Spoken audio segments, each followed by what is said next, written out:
Split in the middle. There you go. Come on.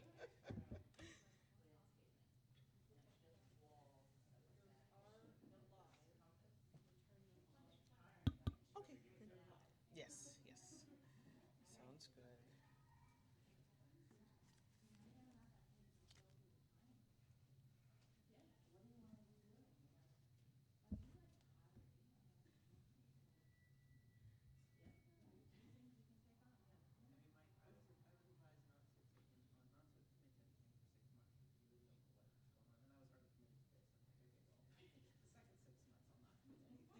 You're sticking in the middle. Yeah, You said okay.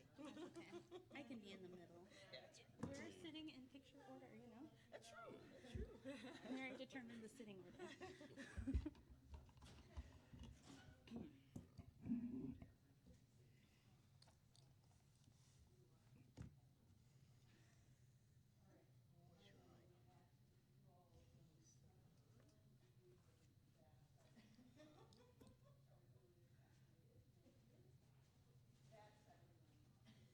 Let's all be friends.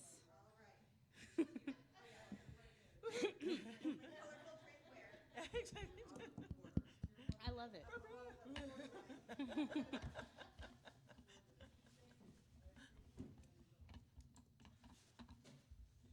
I promise we're friendly.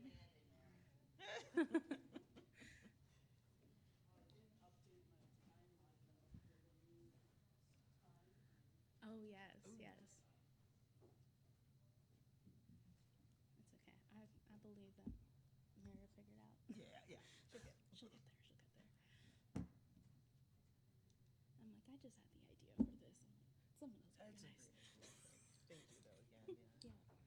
It's really Yeah. good. Hopefully we'll have a good conversation. Yeah, yeah. That's over a smidge. Yeah, Yeah, I think definitely she on. said they're on. Yep, they're live. Which, guess what, means I get to move over too. See, I wasn't the only one who Oh, did asked someone just without knock? doing myself. Oh, sweet. Yeah. Okay, yeah. All right, lovely. It was for me to eat. I haven't eaten it yet. Oh. I had lunch. Oh, Yes, okay. yeah. It was lunch was Lunch Yeah. was super good. It was fabulous. All right. Yeah. Where folks are at the DEIB luncheon. Yeah. Yep. Always a good time. Always a good time.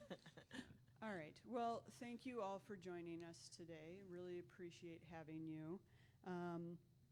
Today is going to be a moderated panel discussion focused on the real life experiences of people. I'm going to have to stand behind you. I don't like this either, but here we go. All right. So, yes, a few ground rules, right? Listen with curiosity, engage respectfully, and you have note cards on your table. You can write your questions on those throughout the kind of panel portion of things, and then submit them to myself or Sin here. We'll also collect those, and we'll have a moderated Q&A session. So no recording during this session unless they specifically say that you can. And the stories stay. So in these types of spaces, if you haven't been in them before, I'm very much that it's an opportunity to hear people's stories, and then take those lessons that you learn from those stories with you, but not the stories specifically, right? So a little bit like Vegas. I actually have some slides that have like Vegas rules, but slightly modified. All right, so that is the last time I'm going to step behind them, so wonderful. That's okay. Yeah. We'll do a brief welcome, just so that everybody knows what we're doing. Panel introductions, why this works. Then we'll have a moderated conversation, that written Q&A, and a closing reflection. Since it is a small group, we can modify this maybe a little bit, so we will do that as we feel comfortable. With that, sometimes topics can be hard, right? So if something is triggering, please make sure that you take care of yourselves. Also be mindful of our panel here that might be sharing some I don't know what stories they're sharing, so, but please be mindful of that and the emotional labor that that might take sometimes. And so with that, if you haven't met me, I'm Mary. I am the chair of the Diversity, Equity, Inclusion, and Belonging Council. So thank you so much for joining us. Our goal for today is to really just understand why this matters, right? Like why it is important to continue to do equity and inclusion work. And for many of you, the names of those offices and people, like their titles might be changing. That is not new. That is something that communities have had to do for decades and close to centuries in terms of changing what they call themselves, what they go by, so that they can escape the different efforts that are targeting them at the time. So yes, we're changing, but isn't going anywhere. And so today we're going to talk about how we can continue it in this particular time of heightened scrutiny. All right, so with that, I'm going to start passing it over to you all, and I will stop talking. And we'll just start off with introductions, why this matters to you, why is equity, inclusion, and justice work important, and what does it mean to you professionally and personally? So Chris, do you want to start us off? Sure. Can you guys hear me? I've never been accused of being quiet. So for the colleagues that I haven't met yet, Dr. Chris Middleton, I am the Director of Operations at the Georgia Cancer Center at Augusta University. And in my capacity in that role, I work with all types of researchers from many, many different areas of biological research, and I get the chance to interact with a lot of people. So to your question, Mary, about what this means to me personally and professionally, I'm not an alarmist or, sort of sky's falling down type person, but I do recognize that we are, particularly as a country or as a global community, at a junction where these type of conversations are important in terms of charting where we go in the future. And with that being said, I think it allows us to really take a look at how we've gotten here and what steps we need to take to move in a direction that reflects a lot of people. And it touches all areas of life, from your personal interaction to your professional interaction. And I think these types of initiatives allow us to be more sensitive to each other and integrate that sensitivity in how we interact with each other to really reap the benefits of what everyone has to provide to a conversation. So I look at this as an opportunity to be an inclusive sort of conduit to gather everyone's voice that has something to say about, not only their personal life, but their professional journey as well. Having a platform to amplify voices that may not be amplified, that are still important, is professionally important for me. Esoterically speaking, it helps my job, because a part of what we do is make sure that these core services are very equal and equitable, and that there's not just us catering to the loudest voice in the room, whether it be what type of services we offer, what type of equipment we look for, the direction that the research is going in. Just because you have a certain amount of presence in certain rooms doesn't mean that you're the most important voice. So we want to make sure that we amplify the voices of those who speak a little quieter, more quietly, but they have valuable feedback as well, and they can contribute to the conversation. Cool. Thank you. Hi, all. My name's Flo. I am at UC Berkeley with QB3 Genomics. I am the long-read sequencing specialist there. And yeah, why does this work matter to me? I am a Latina in STEM, which means there's not a whole lot of us. My experience in since just being in STEM has been that I am usually one of the only, if not one of like a couple of Latinas in the room. And that makes, I'm a person who's at my very core really interested in science, and I want to do science. And it's hard to imagine myself doing that when there's no one that looks like me, or that wanting to find mentorship in this space. And while there are certainly different avenues in which people can connect, there's still, it's hard sometimes when you don't have that cultural connection. And so, very, very selfishly, the reason I do this work is because I just want to see more of me in it. And so that's sort of what really drives it. It drives part of what I do. But the other big piece of it is that, there's a lot of voices and a lot of people with different ideas, and not a whole lot of equity to get those voices in the rooms, right? Science has historically been very centered on the white male, and not a whole lot of us are. There's more than just the white male, and it's not always, that doesn't always translate to the experiences or the biology or anything to other people. And so as we continue to try to answer some of these questions of trying to find treatments for cancers and things of that nature, there are other people who are gonna have thoughts, ideas, different research, avenues to think about and to answer these questions. And so I think it's important, not just from a fairness or equity standpoint, to make sure that all those voices are in the room, but just it makes good science, it makes good culture, makes good society, to make sure that everyone is included. Hi, I'm Verna Simon. I'm at the Mayo Clinic in Rochester, Minnesota, and Flo kind of took one of my one of my thoughts about this.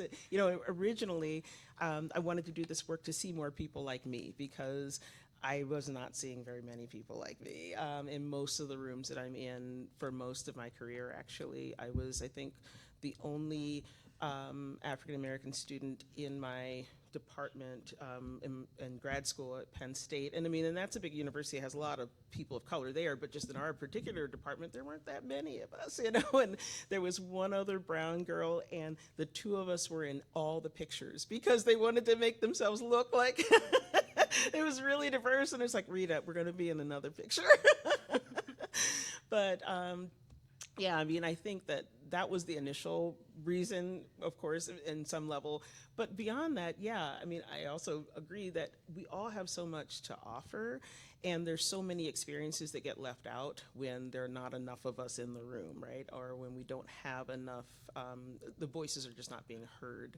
And so it's important. I remember sitting in a panel for hiring, and there were 4 guys, all from Southeast Minnesota, and I made a comment to my direct supervisor who was in that panel as well. I said, this isn't a very diverse panel. We kind of need to open this up a little bit. And he said, oh, all these guys they all went to different schools, and they all did this, and they all did this. And I said, Chris, they're all from Southeast Minnesota, for God's sakes, man. It's kind of it's kind of, even just having people from different parts of the country would have been different, but it's kind of, diversity can mean a lot of things, but that was not diverse.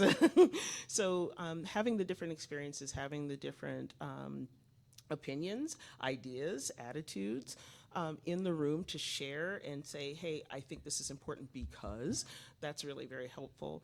The other thing is that Mayo itself is a very diverse space, even though Southeast Minnesota is not. Mayo itself is very diverse. A lot of international people, a lot of people come there for treatment, but a lot of people work there. And often I have really seen this happen. My office door is kind of just as you get off the elevators, and I share an office with other folks, but my desk is kind of right at the window, which is nice. But when you walk by the door, you can see me very directly. You see me. And as people walk in, sure, they see me, but they see other people too. 3 people will walk by them. They will purposely walk around those people and walk in to ask me a question. And it's a question that other people could have answered. But these are often people that are coming in from, they might be new students, they might be new postdocs. They're people of color usually, right? And they'll come in and they'll say, and all types of people of color. I mean, they could be Asian, they could be African American, they could be African, they could be any number of folks from any number of places, but they walk by everybody else to come and ask me the question. And to me, that says, okay, I'm not, I'm originally from New Jersey, I'm not that nice. So it's like I'm not necessarily the nicest person there, But for sure, I might be the only person of color they see in the whole group. There are maybe 3 of us. So maybe at that moment, I was the only one they saw. And I think on some level that makes them feel more comfortable. And that makes me feel good and bad at the same time. Because I wish they would, they could feel more comfortable with the other folks. But I'm happy to help, right? So I would just like to see a more welcoming kind of environment so that people don't feel like they have to seek me out because they don't feel comfortable talking to anybody else. It's kind of like you should be able to walk in. It's a core facility. Anybody should be able to answer that question. So, yeah. So. Lovely. All right. So we're going to move on to kind of the human experience. And you all touched on this maybe a little bit, but when have you felt a strong sense of belonging in a professional setting, and what created that for you? And you're welcome to answer the question if you want, or wait for another one that you feel strongly about. Yeah. I have made the lab that I work in now a place that I feel like I belong. I've been very fortunate that the coworkers and colleagues that I have at the moment are mostly chill and have been super cool with me just like decorating spaces. I've got like my pride flag on my desk, and we've got a Mean Girls reference. We're not like the other labs, we're a cool lab. And so I have made that space a space that is welcoming. I think I've just worked in too many places where I didn't feel like I belonged. And so when I had the opportunity to sort of set the vibe for the lab, and I mean, it works because there's like only 3 people, there's 3 of us that are in the lab, so including myself. So it definitely is helpful that we're just a really small group. But yeah, I think I ended up just making that space for myself because it's what I needed, and it's, I think also just like helps all of us to be like, we don't have to be the bestest of friends with one another, but we are going to treat each other with respect and kindness, and I think that goes a long way. We have to be with each other for 8 hours a day, so if we are treating each other as human and just like meeting each other where we're at, makes a lot of difference. Well, I think for me, it's more of a reflection of my personality. Here it's a good, sort of welcoming professional environment. Everything in ABRF has been that way, but it's also that way when I am working at home. And I guess it's because I enter a room without, let's say it's too much arrogance. My wife may disagree with me. But I've been sort of conditioned to not shrink, and be accommodating when I feel like some people are accommodating. If you feel like you know your craft and know what you're talking about, then you deserve to be there. It goes back to that topic of your voice. I'm not going to make my voice quiet to be more accommodating for someone else. So with that comes a certain amount of confidence that you walk into a room, and when you walk into a room with that confidence, you get that sense of being comfortable there. Right. And that sense, that energy, to borrow your term, sort of feeds to other people, and they can, unless they have a blockade that they're just hell-bent on holding on to, then they really connect with you on that level. So don't quiet your voice. Just go into your room and into the room. If you don't see anyone that looks like you, Yeah, it's yeah. okay. You're Yeah. there. Exactly. Yeah. Yeah. And Exactly. you're the representative of there. Yes. Yes. Absolutely. Verna, No. before you take over, I'm going to add to that question. Is that something, have you always felt that way, or do you feel like that is something that you have developed over time? And maybe, Verna, you can think about that too. Yeah. So I think it's a, and thanks for that question. I think it is been ingrained with me, but it's developed over time because I've seen so many smart people quiet their voice, and I just decided I'm not going to do that. And it doesn't serve the group that we're contributing to, and it doesn't serve me, nor does it serve others who want to, open their voice and be loud about it. So I in addition to making my presence known, I really try to make sure that someone else in the room who looks like they may have a point to make, that I intentionally try to include them as well, so that they can then share their voice and they can be a real productive conversation. So it wasn't always that way, but it was just me sort of looking around and saying this isn't what a communal conversation is like. So let's just might as well do it. And sometimes it's scary even to this Yeah. day, but I've also learned that it's better to do things and be scared than to not do it at all. You know? No, I actually agree. And I was kind of thinking the same thing, that it's been gradual, that I have a louder voice now than what I used to have, for sure. And I learned that too over time, because often people wouldn't take me seriously if I didn't speak up or if I didn't say something, that they assumed I was sitting in the room because I was invited, but not because I really belonged there necessarily. I just sitting in the back. But yeah, if I didn't, I mean, there were certainly times if I spoke up that people weren't paying attention, right? And so I think just continuing to speak up, to say what needs to be said, to do it respectfully, to do it professionally, but to let people know, hey, I'm here for a reason. I know what I'm talking about, and this is what's going on, so that they really hear you. And like you said, they'll come around if they're at all inclined to do so. And if not, frankly, you still have to do your work. And so, even if they're not inclined to come around, it's like, I'm still going to speak up because I have to do my work. I have to, get this done. But yeah, I think probably the space that I was most comfortable in was really kind of maybe the second job I had out of school, out of grad school, where we had a nice group of folks. We were all learning some technologies together. We were all kind of working well together. And it was a very international group, and in that way, a very diverse group of different types of folks. So I think everybody had something to share or to offer. And that was a really nice experience. And it was on a good university campus, and it was kind of just a nice vibe, a nice feeling. And that is important for sure. If you have a good group of people, any place, then you're going to do a lot better with that. But then you have to then show yourself, right? You have to say, this is who I am. I want to be a part of this group. Let me be, really strongly a part of this group, and you get accepted. So yeah, that's helpful. Wonderful. Continuing in that experience piece of things, how does belonging or the lack of it show up in the day-to-day work that you do in a core facility, in just your interactions, trainings, collaborations? And I'm going to encourage, before you hand it over to you all, for you who are present here, when I ask these questions, to think about them for yourself too, right? To think, when do you feel like you belong, and how has that changed for you? And just try to start thinking about those things as they relate to others. So, yes, how does that belonging or lack thereof show up for you all? Yeah, no worries. Yeah, I can start, yeah.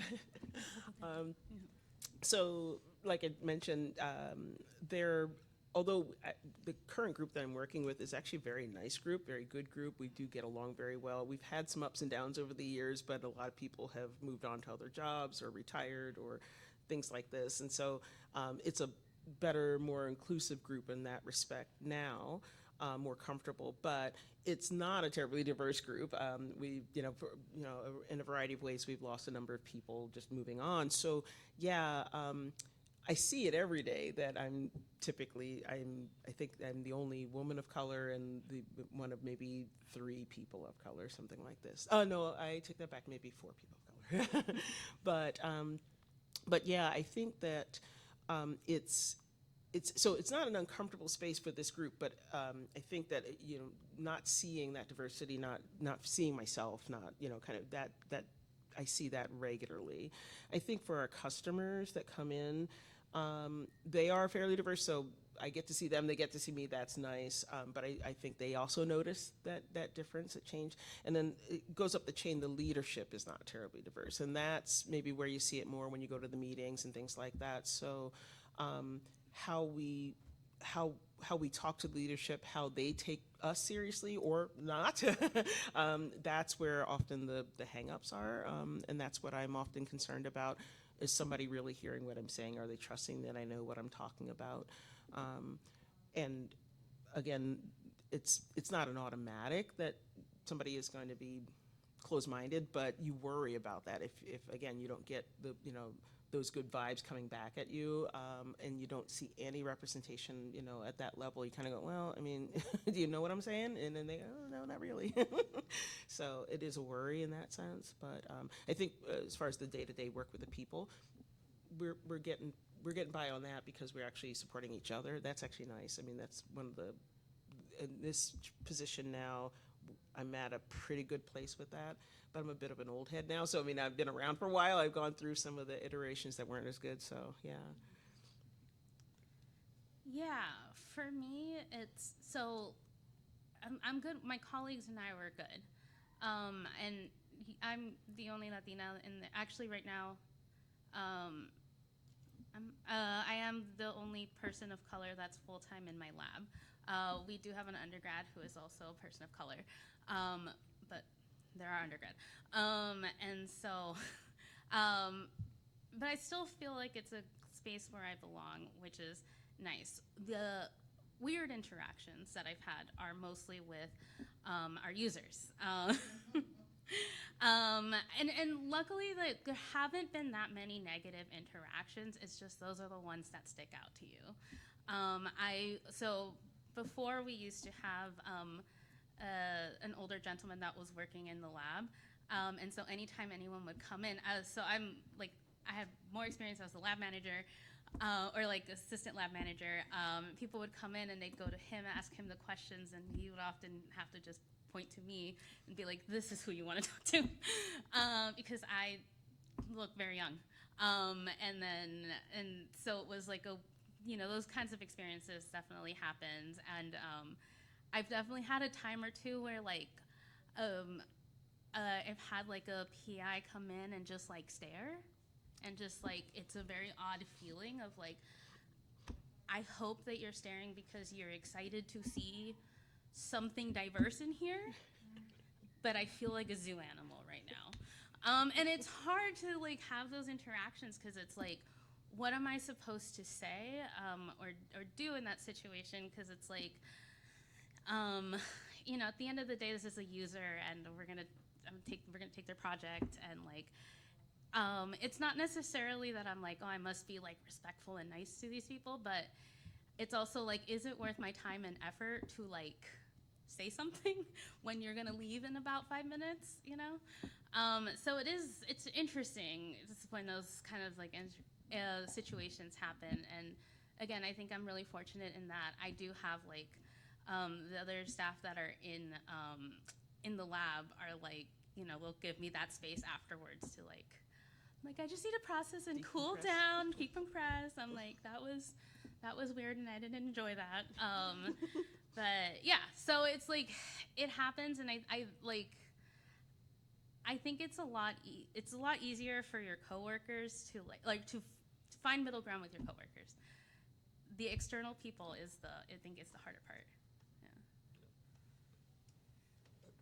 So being, the administrative director for my course, I interact with a lot of our different cores, and we have, as it is in research, a very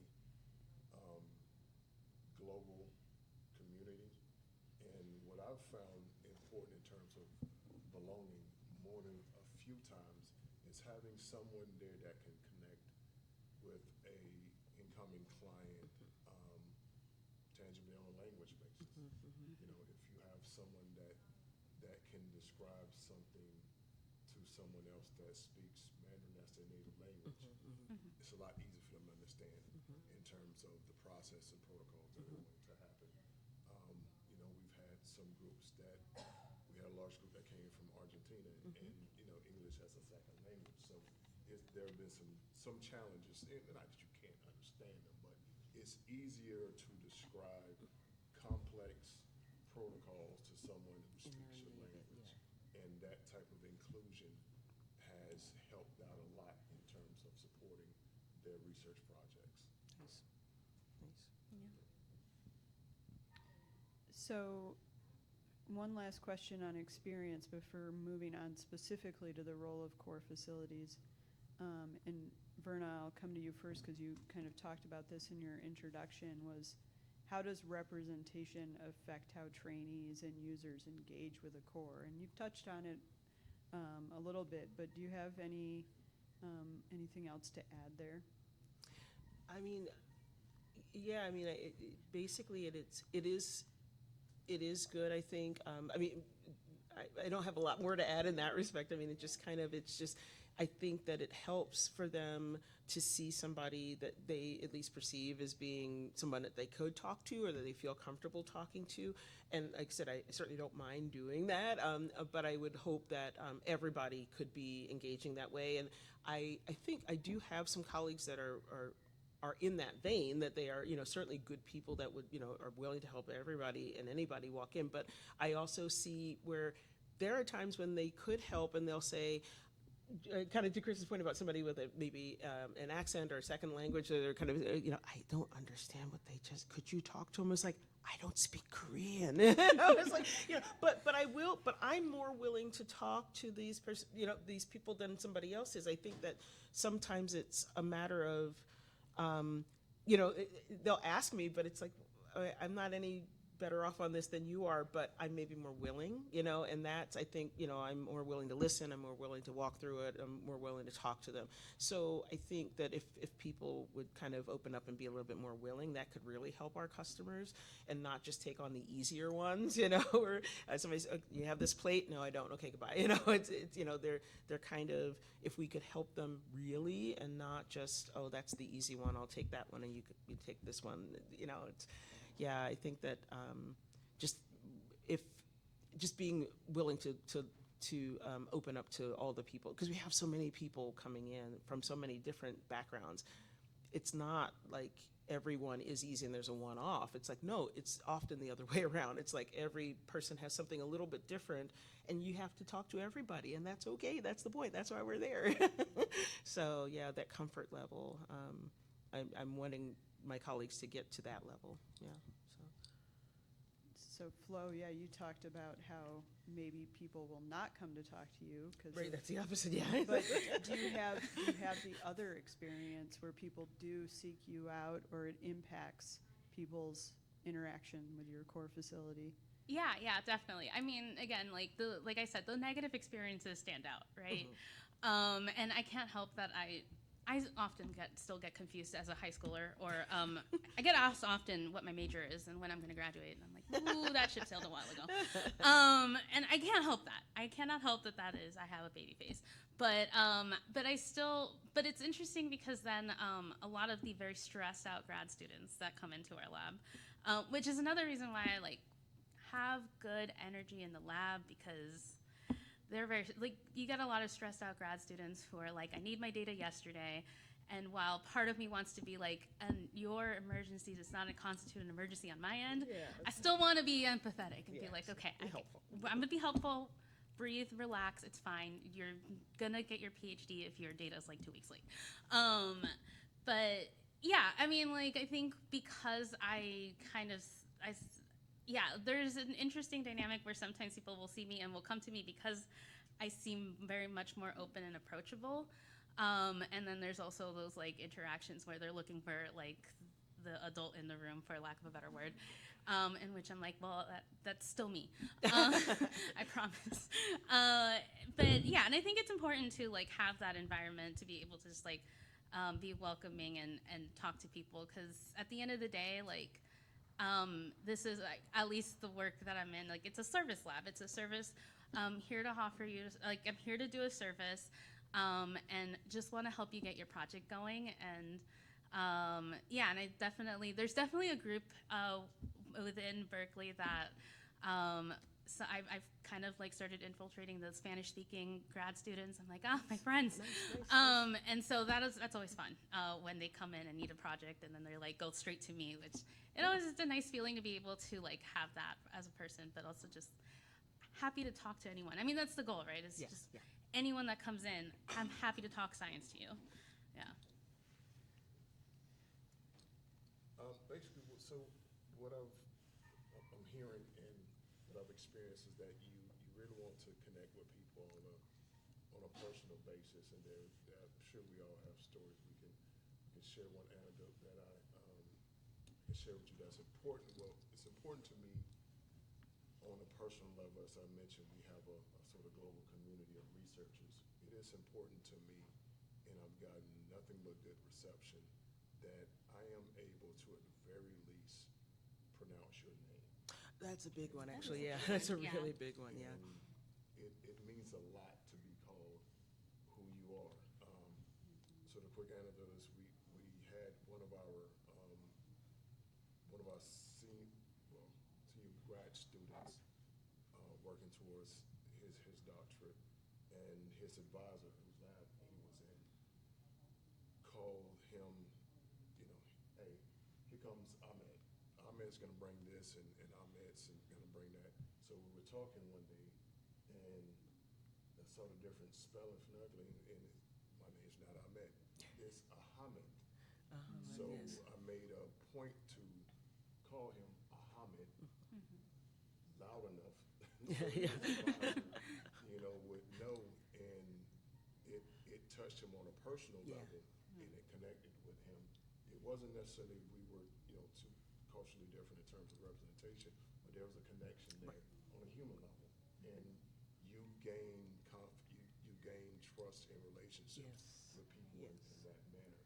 So the next time he came in, he went on to become a professor at the university. It's hey, go see Dr. Middleton. He's a good guy. He'll take care of you. Nice. So that's one of the things that you can do. That if you don't look like someone or sound like someone, just meet them on a human level. Yeah. And that builds bridges. That's actually a really the name is really a big thing, because that's one of the things that like a number of our postdocs and graduate students are from China, and they're all impressed that I really make an effort to pronounce their names properly, and so they're and so we tease and say I'm learning Chinese, but I'm not really, but but it's because it is important, right? I mean, like if people call somebody everything under the sun, and it's like that's not their name. Just make the effort, ask them, make the effort, try, So yeah, no, it's super important. Yeah. Super I have important. one of our executive administrators make the offhand remark that person name has too many syllables in it. But your name is Penelope. Yeah. You can You work got on it. syllables too? Yeah. You can work on it. Yeah. I mean, if we can pronounce Tchaikovsky, we can figure out how to pronounce other names. Yeah. It's it really does matter to just at the bare minimum, use your name. Yes. Yeah. So that's a great lead into a question I have under the role of core facilities, right? So that's a small action that we can take. But what are other small actions within a core that can be just have meaningful change in someone's experience? I think for the one of the things that is unique for the cores is that we are a crossroad, and that it promotes, will give us the opportunity to promote true collaboration.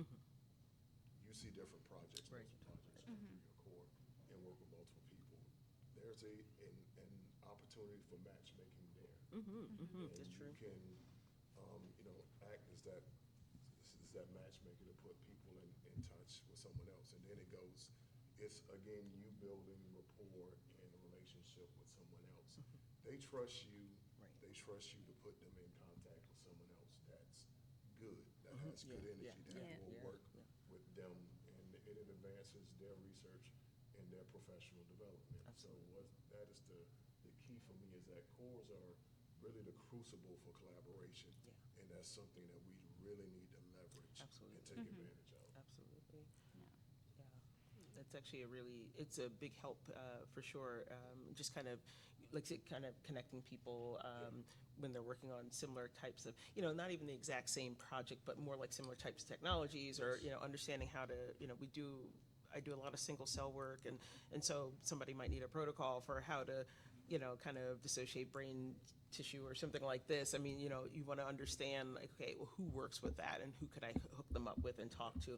And so, like you said, just kind of knowing the good folks to connect them to. And we do that with everybody, but I do think it helps a lot when you have, let's say, a new student from possibly another country or something like that, and they're just trying to figure out, okay, who do I talk to about anything? And then you say, I know some good people in these labs. Let me talk to them. I'll connect you, that kind of thing. And so that can be helpful as well. So, yeah.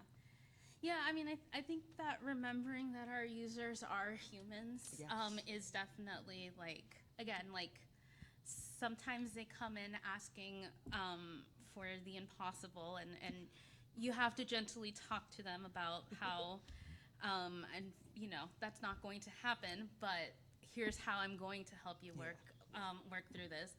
And, like, just kind of, I don't know, I always, and this is maybe more so just my own personal philosophy, but I try to just assume good intention from anyone and everyone. Because I need to live in a world in which people always have good intentions. I need to live in that world where people are positive.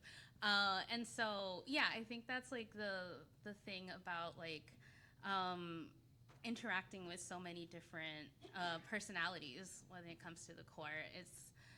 It's just trying to, like, you're gonna have the new people who have never interacted with your lab at all. They're submitting everything totally wrong, and that might be frustrating. But it's just, like, remembering, like, take a moment, let's breathe, and then, like, let's help them out, because you just, you never know who you're interacting with and what they're coming in with.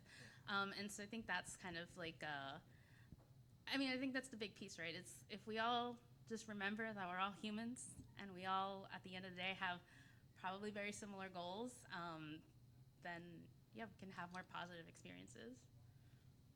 Wonderful.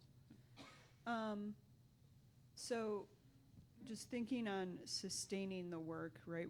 We opened with why is equity and inclusion and justice work important to you? What motivates you to continue this work when it is so challenging, when maybe you've experienced a lot of bias and hate, and the world is full of bias and hate and violence? What motivates you to continue this work even when institutional support fluctuates? I mean, lately, so again, I'm from Minnesota, and we just went through a pretty difficult time. So, and it's not all done yet, but it's a little bit better now than what it was about a month ago, but or even 2 months ago. But so Mayo has been pretty good. So when they changed the name about the belonging, it was a DEI, grouping kind of a name, and then they said, oh, we're going to change the Office of Belongings. And so many of us are like, okay, where is this going? I don't know, but they actually, to their credit, have been pretty good about it, that they continued all the programs that they were doing before, so that didn't stop. And in fact, I think that just in general, all of us who are a part of these programs, they have what they call merges, Mayo employee groups that are like resource groups that are for just different groups on the campus. That all of us still kept doing our work, kept expanding, kept doing all these things.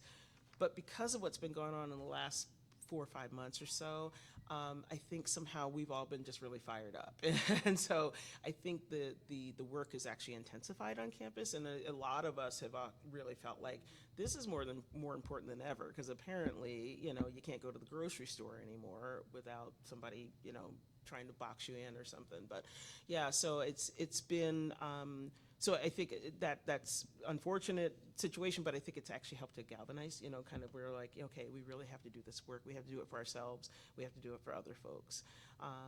When people are afraid to come to work or worried about their kids because, there are soldiers outside their children's school. That actually happened 2 schools in Rochester, really ridiculous. Then people are supporting each other and doing a lot more. So that's been actually very, like I said, really kind of fortifying in that sense, that we've been supporting each other a lot more. So Yeah. So I've got, I guess, like a couple of stories to share that what motivates me to continue doing this. So I had an undergrad that was working in our lab. She was Latina, which was very exciting to get the opportunity to mentor. Our labs, we are actually our core is made up of 2 separate labs that are, of course, a 15-minute walk from one another, because that makes sense. But, it is what it is. And so she went down, we had her going down to the other lab to pick up some of the skills that were, other things that happened down in that lab. And I guess at that time, I work at UC Berkeley, for those who do not have that context. That is closer to the downtown side of Berkeley. I work all the way on the north side, which is no one's around. But this building that the other lab is at is on the south side. And so I guess there was a string of break-ins that were happening. And a lab manager from a neighboring lab decided that our undergrad, this new face that she hadn't seen before, that also maybe in her mind did not belong there, decided to kind of interrogate her and accost her and ask what are you doing here? Who are you? So on and so forth. It's kind of this vibe of, I haven't done anything wrong, right? And that was a really unfortunate experience for her. But then she called me after that and was like, what just happened? yeah. And I wish that I could tell her something other than yes, that was a real microaggression that you experienced and that sucks, and all I can really do is hold space for you. But then I also remember that I've had those experiences before and I had no one to talk to about it. To be like, hey, I'm did that just happen to me? Am I going crazy? And so it was nice is maybe not the right word, but at least I know that in doing this work and continuing to be in it and doing all of this, it is making a difference, whether it's just that one undergrad that I was able to hold space for, or just being able to continue to increase that diversity is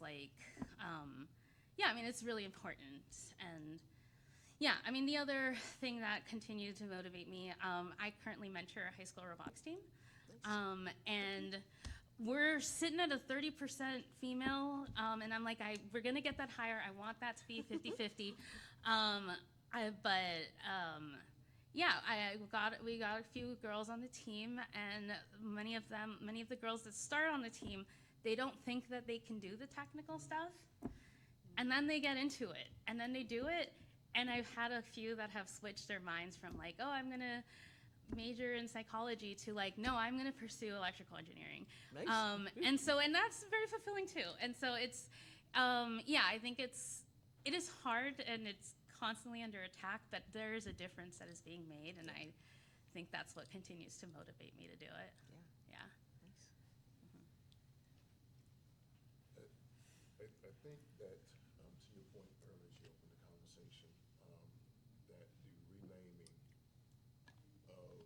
these efforts happened at a high level, but what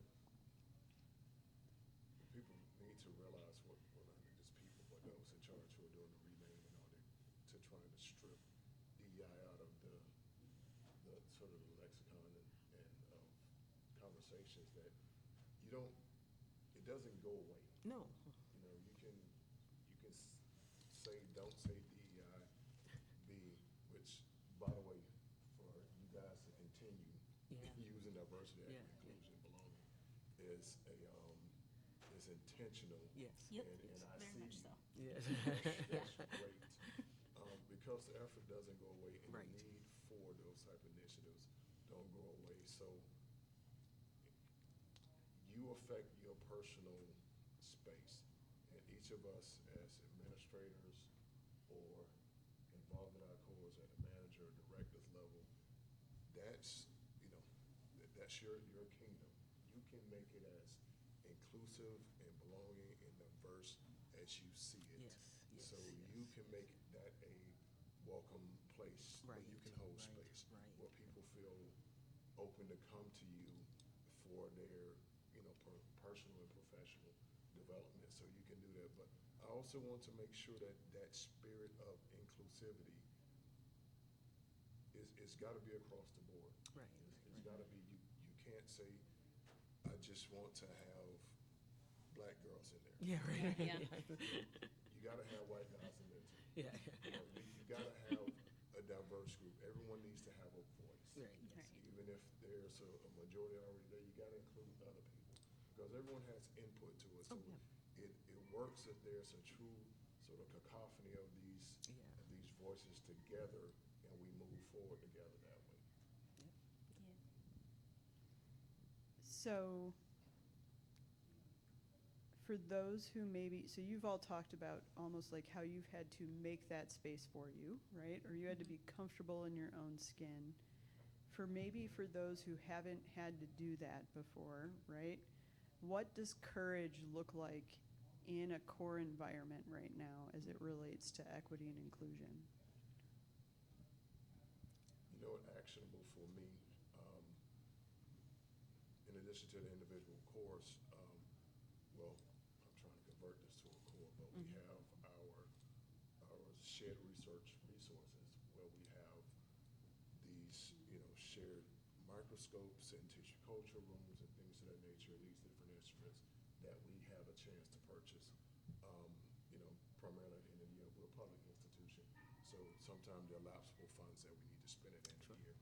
And what I found in terms of having a voice in the room is sometimes the loudest voices are the ones that get the most, Yeah. and they get the equipment. Share a quick anecdote with you. So a couple of years ago, we had one of our louder investigators say that what we need to purchase is a confocal microscope. We already had one that did near confocal microscopy, but then no, we need the one with the laser. We need to spend this money on a confocal microscope. I've reached out to the Leica people and started engaging conversations. Again, they pick a personality, dominate the conversation. Everyone sort of acquiesced and went on with them. They bring it back to me. I asked, are you sure? Yes, Dr. Such and Such says, we need this. Go through the process, and we purchased, you know, this $400,000 Stellaris microscope that gets in. It's too complicated for the researchers to use. And as of me finishing, this very statement has had 4 users. Oh, man. So that is an example of you not including conversations or the voices of those who have something else to say. So your big voice is fine. So moving forward, what I've intentionally done is to create an advisory board for these type of purchases. And I'll put those from those more senior researchers to those, you know, new researchers, even some graduate students. Yeah, that's Okay? good. Yeah. That's good. So I run my meetings in a way that everyone gets a voice and everyone gets an equal voice to it. You know, whether you were the associate dean or whatever, great, appreciate your experience. You have 1 vote. Yeah. Yeah, exactly. Really. This person vote as well. And that's how we make smart decisions. Yeah. Yeah. We make smart scientific decisions moving forward. Because it, you know, someone else has an input that's outside of the loudest voice in that echo chamber, Right. that's gonna be beneficial to a lot of other people. So, you know, that's how we move forward. Yeah. Yeah, I am very fortunate and lucky that I work at UC Berkeley. So, you know, with, I think, renaming of things and all that jazz, that's just not something that Berkeley was going to do. And it's, yeah, I mean, it's different, right? I'm out in California where, in a lot of ways, I'm in a safe bubble. Even though it's still scary at times to do things. And, yeah, I mean, I think really like courage is, it's just like, you know, still being like having these conversations, talking about these things, and talking about it openly. That is like, that takes courage, and it's okay to be scared while you do it. And it's just like making that space available and open to having that. Yeah, like, I don't know, that's, I think the big thing is just like to continue to talk about it, even though everyone's trying to shut it down. Yeah. Yeah. Yeah, I think kind of to that end, thinking about like just involvement in the, as an example, like in the Mayo merges that we have, kind of going to the meetings, being very explicit about like, no, I don't have the time. You know, the meetings are regular. There might be once a month for different merges, things like this. And sometimes I'll skip it or I'll push it aside because somebody asked for help or somebody else wanted to schedule a meeting at a time when it was already on my schedule, but it was tentative and that kind of thing. And just, it sounds simple, but just making sure I properly cut that time out and say, no, I can't go to this other talk or this other meeting or this consult because I already have something on my schedule. And that's important because I think, you know, I mean, folks forget, like, well, this is important to me and this is necessary for me. And they can join that group too. So, I mean, it could be also necessary for them to join one of these groups and be involved in that. But I think kind of that's where I find at least a little bit of courage is like, you know, kind of being able to cut that time out for myself that I can be a part of the merge groups. And I'm actually a part of two merge groups. One is African Descendants group and one is the India merge. And so whenever either of them is involved with something, like if I can at least cut that time out for myself, that's a help, you know, that kind of a thing. So yeah, that, because it reminds my colleagues, oh yeah, yeah, Vern's a brown person, okay, yeah. So yeah. I like that. I like framing that, like carving out that time as courage, right? Because it's really easy, as you said, to be like, no, I've got this other thing that I need to do. And oftentimes, right, like people are like, might be the first thing that falls off your calendar. Right. Yeah. Right? Right. And the courage to keep it on your calendar and to prioritize it Right. is really important. Do you have any other advice before I open it up to our audience here for how core professionals, what they can do or give who care about this work? Be an ally, Yeah. I think. And being an ally is active. I will say, like, yeah, I think I am now fortunate enough to have a director who is a fierce advocate for me, and that really makes a difference, right? Yeah, I think being an ally, whether it's you to your like coworkers, your colleagues, ally to the different users that you have, right? Like things are kind of scary for like international students right now.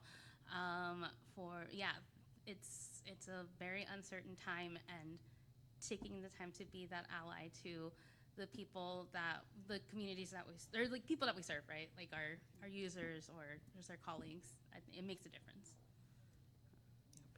I agree with that, actually, just kind of being supportive, you know, seeking out the support for yourself, you know, when you need it, because that's the other thing. There are always going to be those kinds of things on campus or on, you know, on site that you can talk to somebody if necessary. And hopefully everybody's space is different, but again, another thing that Mayo's done is help to expand that a little bit, because they realize a lot of people are going through a hard time. It wasn't just currently, but I mean before even. So that was very helpful. But yeah, making that space for your colleagues and the students and the folks that come to use the core.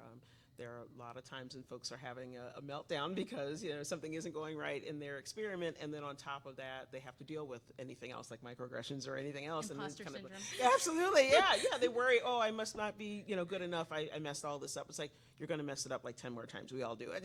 It's okay. And so, but being supportive and just saying, I'm here to help. And that's the idea. And so that is a big thing. Yeah. So. Great, ditto. Sitting here, how much time do we have left? We have 17 minutes. Outstanding. I'm sitting here listening to you all, and it's been helpful. And this is just 3 random people that said that, hey, we will sit up here. I like that it's a smaller, more intimate group. Yeah. I am really interested to hear your voices in terms of what you decide to do in terms of promoting diversity, equity, inclusion in your areas, or just thoughts on the subject as it is. So I don't mean to be forward, but I'm looking for you guys to share as much. I wanna learn. Yeah. So we're going to go to a Q&A, and I was going to have it be on cards. So if you already have written down a question, great. I'm going to trust you all. So, all right, this is real. I've been in a lot of these panel settings before, Yeah. and so going back to those ground rules that we set, be attentive to your language. So I'm not going to do the note cards, and I'm going to trust you all to be attentive to the questions or the comments and statements that you bring forward. In these scenarios, I've grown to be a little bit like a mama bear. Yeah. And so Fair. that's where I'm at. All right, so if you have a question or something you'd like to share with our group here, there is a mic in the middle, but I also can bring this microphone to you. I see Debbie. Do you want me to ask your question? No, I can. You can ask. You. So this is specifically a follow-up for Flo, Okay. because when you were saying that you were coming to the stressed out graduate students with empathy and understanding that they're human beings, it just flashed on me that you said you had made your lab a personal safe space. Yeah, And I that's thought, true, yeah. how important is that to giving you the Yes, courage yes. to and sort of comfort to be able to be present in that way that you're That's true. working on? Yeah, that is, the fact that the lab is a safe space for me is what allows me to continue to show up in the way that I do. I like this professional attire that I have on right now. Absolutely, I just put it on for this. This is not what I look like in the lab. There's another reason why everyone asks me what my major is and when I'm going to graduate, because I'm just in t-shirts and leggings all the time, because I want to be comfortable. But yeah, and that is like the big thing is that like I have worked in a lot of different spaces and had to fit myself into a lot of different boxes, and I'm tired and I don't want to do it anymore.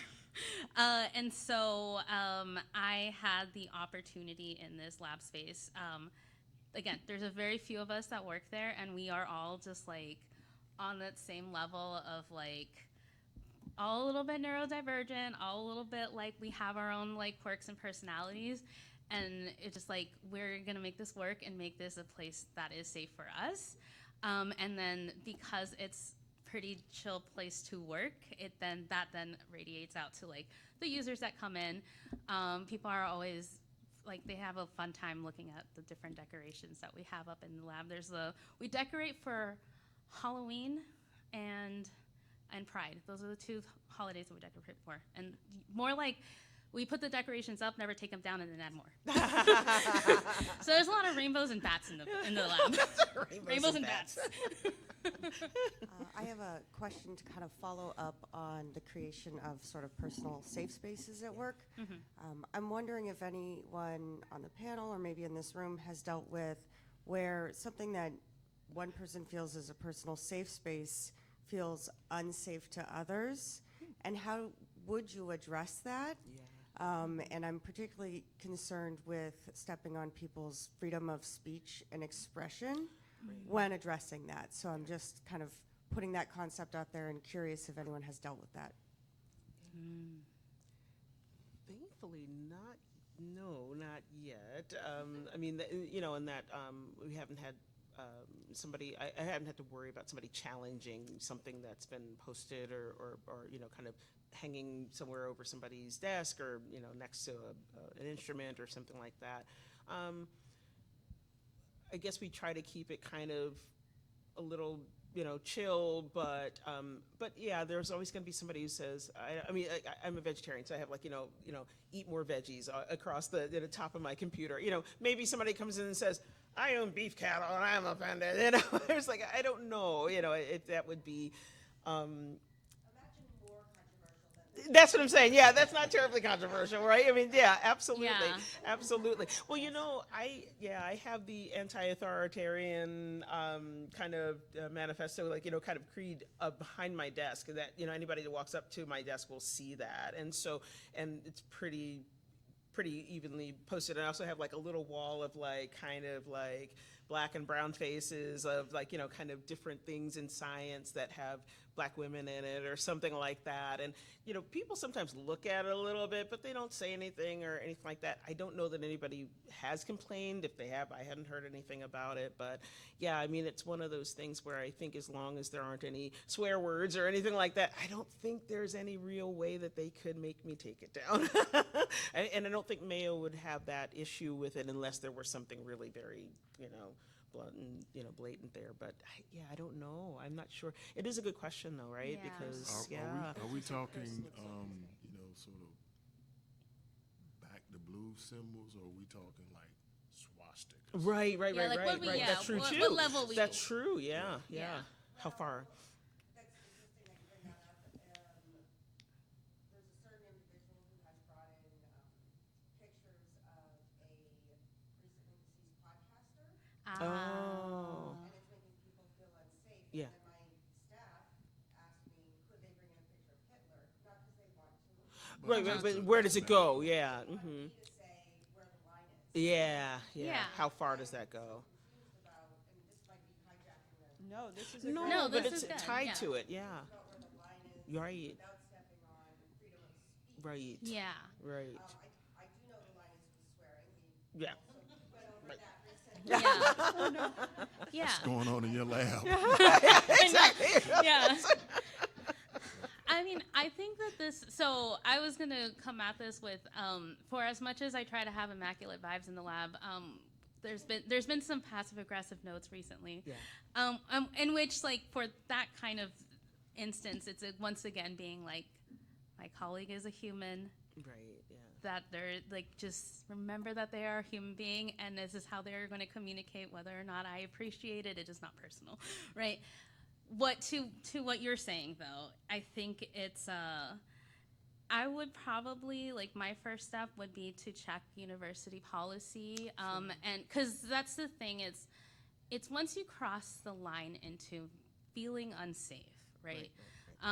Because, like, you know, not everybody has to be of the same political affiliation, right? And that's fine. You can have your political affiliations, but if it's getting to the point where staff is feeling unsafe, I'm sure there's probably university policy around that and around, like, what can or can't be displayed, because it's a concern of safety at that point. So that would probably be where I would go, and then probably, like, if there's why can't I ever remember the word, ombudsman? Yeah. If that is a group that you have on campus as a resource, that might be a good place to talk, to kind of figure that out. Because it's like, you know, you can't, like, there's a level of, like, happily share your you know, opinions, but if it's to the point where people are going to feel not safe, Right. whether it's, like, you know, very left-leaning or very right-leaning, right? Like, you've got to feel safe. Well, Yeah. I also have to ask yourself about the individual. It's sort of, I know the intent doesn't necessarily equal Yeah. impact. I'm just thinking about that. Is this person doing this in a confrontational sense? Right. Or are they truly honoring and paying homage to someone that they happen to share an idea system with? They and well, we have to, and that's fine. My opinion. It's fine. I often find that one of the refrains that people say is freedom of speech doesn't necessarily mean freedom of consequences or freedom True. of reaction. If that's who you support and that's a space that is personal and they can express themselves in, then what you also have to realize that you have to be able to defend what you put up there. So that person, then the onus is, the responsibility is on them to defend whoever it is, unless they're acting out that person's philosophy in a way Yeah. that's detrimental to something else, then that is their, their personal expression. Someone had a picture up in their office of Bill Cosby because they liked his comedy, but everything that followed behind that, if someone was saw that and saw it as in a different way, but that person say, no, I've followed his comedies since I was a little boy. I like him. I also have these other pictures of. So I see that as an opportunity for engagement with that person, to see what it is, what their motivation, what their intent is behind, sharing these type things, because other people are going to question that as well. You don't want to stifle anyone's voice, Yeah. but you also want to tell them that their voice has to explain Yeah. why they're doing certain things. Yeah, come at it from a place of curiosity of, why are you displaying this? And then also taking the opportunity to talk about how it makes you feel, Yeah. right? Like, and they don't have to take it down, but just telling them, it's like when somebody comes and has a bad joke, Yeah. right? That they have like a racist or an queer or something, right? Like a really bad joke, and nobody says anything, Right. right? Then they think it's okay, and Right. they keep saying Right. that joke Yeah. when it's not an okay joke. Right. And so in that instance, you don't have to like give them a lecture on why that joke isn't okay, but you can just say, hey, I don't appreciate that Right, joke, right. and I would really like it if you did not tell that joke in front of me, or, At and so work then or they whatever. know that like, hey, this is not okay. Yeah. So that's one of an example that I like to give. Yeah. Just along those lines of what everybody else has said here, kind of thinking about the environment. So if it's an environment with. Okay, now can you hear me? If it's an environment that's a lot of undergrads, right? Yeah. They're in their development stage where they're trying out new ideas to see Yeah. what fits and what doesn't, right? And sometimes they do that in a very graceful way.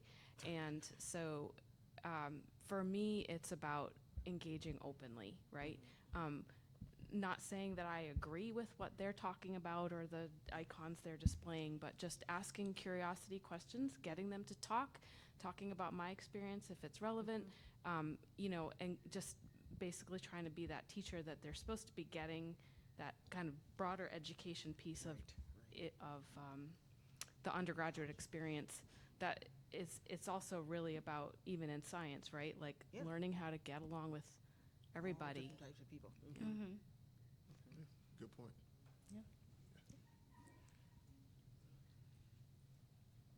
So I've got one thing to kind of go along with it, of you can't really tell them to take it down. Everyone's like welcome to their freedom of speech, and even though it has consequences, but if they're not actively threatening anybody, there's not much that you can do. In my own experience, so I'm a non-binary trans-masc person, very openly like queer, all of that. In a very similar somewhat similar situation that I run into sometimes is people putting up Harry Potter things because of the controversial opinions and support by the author against trans people. And so like whenever I see that, because like everyone, like I have a lot of feelings, complicated feelings about it because I grew up with Harry Potter. That was like my whole thing, and then having to have really negative feelings with it now is complicated, but that's a different issue. But like Some of the Bill Cosby vein. when people are posting all of that about Harry Potter and all of that, I like to have that conversation with them of, hey, I saw that you have this openly displayed, really kind of glorifying it. Like, this kind of makes me feel uncomfortable because of the support for the author who is sending that money directly into anti-trans activist groups. That impacts my life. And often just having that open conversation, some of them take it down because they didn't know that, didn't understand the impact that their support and their money was going towards. Same kind of issue with this, though slightly different, of course, of sometimes they don't quite know the impact that's going on with what they're posting, but having that conversation in a, hey, I just want to tell you how this makes me feel, because they're not making you feel that way necessarily, but you have emotions.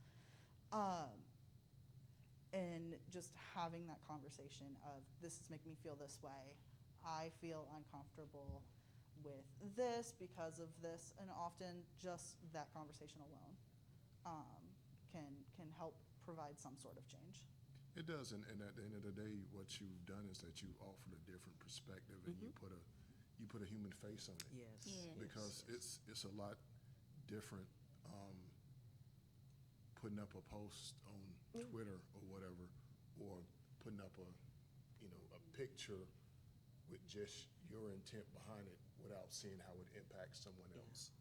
And then that spurs conversation, or at least it spurs thought on that other person. You hope that it spurs some type of thought for the other person. All right, we are at the end of our time. It is a 30-minute networking break, so feel free to stick around, talk about these different topics, because it's really important, right, to get those perspectives, be open to it. Just for you all, what is one, like just in one sentence, what would you like people to take away from our discussion today? No. Almost done. It comes down to the human, right? I think the whole purpose and the goal of this is, I could sit here and tell you all the stats in the world about how this all matters, but don't get me wrong, those numbers are important. But at the end of the day, what you're going to leave with and remember is that behind that number, there's also a person. There's a real person that's impacted, and it matters, right? And we're all human, and we all just treat each other with kindness, I think is a big thing. Hopefully build a better place.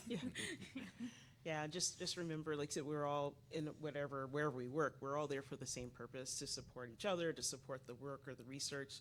Mayo always says, we're there to support the patient. So yeah, that's kind of just keeping that in mind and knowing that we're all working together toward that same cause, It's simple to piggyback off what you said. Just be kind. Be a kind person. It costs nothing to be kind. Yeah. Just try and be a good person. It impacts more than you think. Someone else is watching you, and it's going to be impacted by you being kind to them or being kind to others. And it's like a smile or a yawn. It catches on. Yep. Yeah. Yeah, it does. All right, thank you so much, everybody. Greatly appreciate having you here. Thank you both for the time. Yeah. Appreciate it. Thank you.